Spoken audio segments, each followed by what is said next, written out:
Hello everyone, and welcome to Action RPG. I'm your host Aaron, and for today's video we are headed back once again to the world of Last Epoch. Now I've already done an endgame video, I've done a crafting guide, I've done a build guide, I've done 2 different runs talking about a monolith level 20, monolith level 30, and I do continue to push on that. But this video is not about that. This video is about the highly anticipated patch 7.9. Now I have played, I don't want to say every, but most major action RPGs over the past decade. And more recently, the normal Path of Exile, Diablo 3, Grim Dawn, Warhammer Chaos Bane, Wolcen, and of course, Last Epoch. Now, it might be because this game is very fresh to me right now, but from a replayability, even with only half of the endgame content out, and this being an early access phase 2, this game is so much fun. So much fun, and it's only halfway complete. When they fix frame rate drops, when they fix visuals, when they put in all the skills, like, this game will be a true contender. So that is me highly recommending it. Now what I'm going to go through today is 5 different tabs, just breaking down some updates that are going to be coming for 7.9, and this update should be coming shortly. Let's get into this. Okay, first one. Quest-related UI improvements coming in patch 7.9. Now, one thing ultra agitating about the game right now, like, you know, I am going to be real about some of my gripes, is you're traveling through time. You're in the Divine era, the Ancient era, the Imperial era, and a lot of time it doesn't do a great job directing you which quest you're supposed to go to. So, you know, oh, dinner's ready, you turn off the computer, you come back, you don't know where to go. So you end up kind of jumping around trying to guess what area you have to go back to. Like, I mean, you don't have to guess, like, you can kind of piece it together, but it is not ultra easy. Now what they're going to be doing, mousing over a tab in the world map will now display the quests active in that era. Mousing over a zone on the world map will now display the quest active in that zone. And they give you a couple pictures of this. So you'll see right here, you get the little question mark by the castle, and then down here, zones with quests based in them will now alternate between showing whether they contain a waypoint, and if so, whether it has been activated, and a quest icon. So right here it has the little question mark, and that's in Immortal Summit. So it seems like a really little addition to the game, but anybody that starts off from the beginning, anybody new to action RPGs, anybody new to Last Epoch are going to have a much better experience while they are navigating the actual storyline. Okay? One little thing. Number 2. New skill coming in patch 7.9. Assemble Abomination. One of the entries in our recent poll was Assemble Abomination. Due to both a request and us accidentally leaking the tooltip for Assemble Abomination in-game, today we're taking a look at this exciting new skill coming to Necromancers in the next content patch.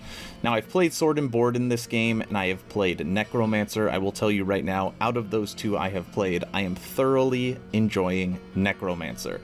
It is the class, at least right now, that I plan to truly master for this game and push towards the top tier in the arena.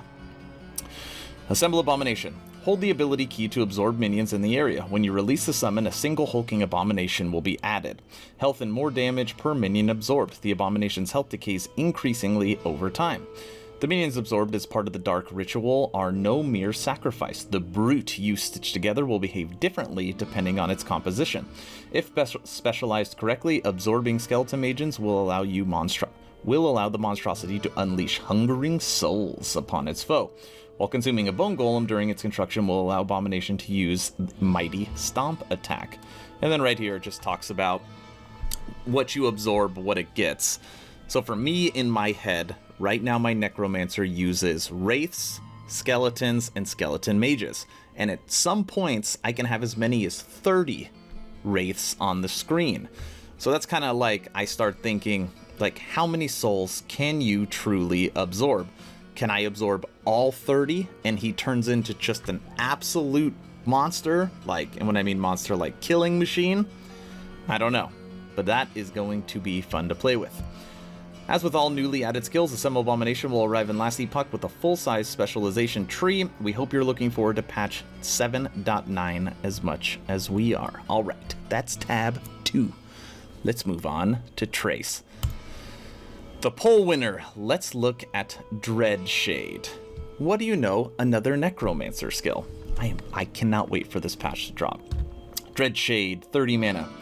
Target minions take 3% max health per second for each second the shade has been active, but it and minions around it deal 40% more damage. Dreadshade is a spell coming to Necromancer in 7.9.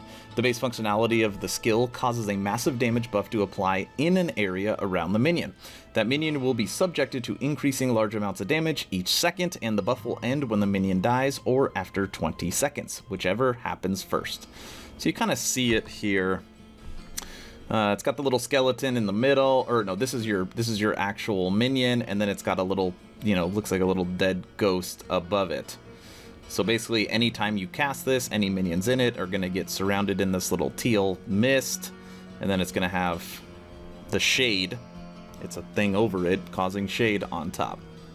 So, again, when you look at the specialization tree nodes, and I'm not sure if this is all of them, but Dreadshade is cast on an enemy target instead of the minions. Minions within the area effect are buffed as normal.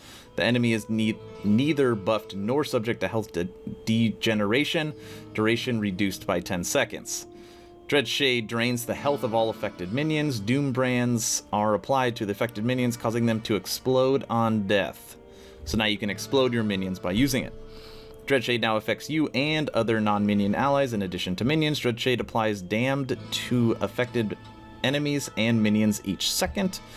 Area effect increased by 100%. Dreadshade now buffs minion outside the area effect. Dreadshade no longer buffs minion within the area effect.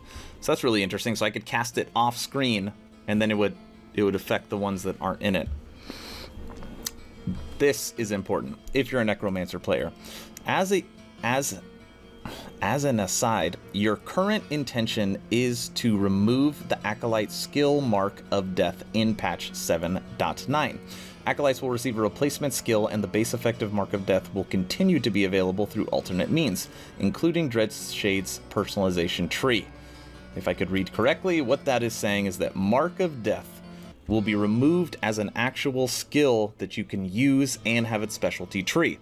Now, for example, in my build, I actually get Mark of Death through one of my idols, which gives it a 10% chance of doing, and being able to get it through alternative means, I would guess that that is going to stick. But Mark of Death is an actual skill that you use, will be hasta luego.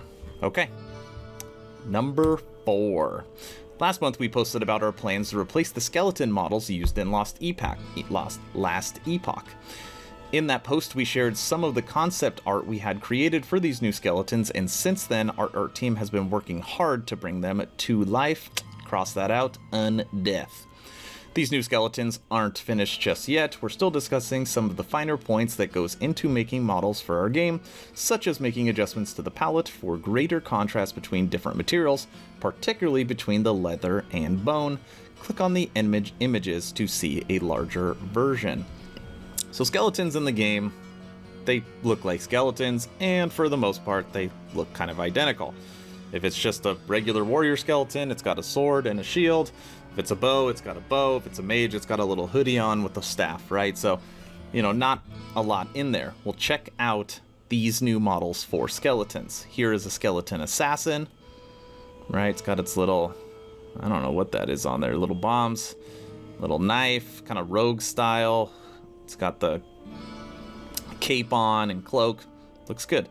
Skeleton warrior, same thing. Kind of buffs them up a little bit, gives them a little bit of armor and some flair. Skeleton archer. It's got the cross now on the body. You can just tell that they've dressed it up and added lots of detail. These are the types of additions when you're making a game really, help separate yourself from the other ones and show how much you care. And then skeleton caster. It's got like the floating skulls around it. So, tab number 5. And our last tab for today. Sentinel animation updates. In patch 7.8, we replaced every animation used by the mage class. Mage looks a whole lot better. In patch 7.9, it's the Sentinel's turn. Sentinel is one of the most popular classes in the game, and we're super excited to get these new animations out to all of you.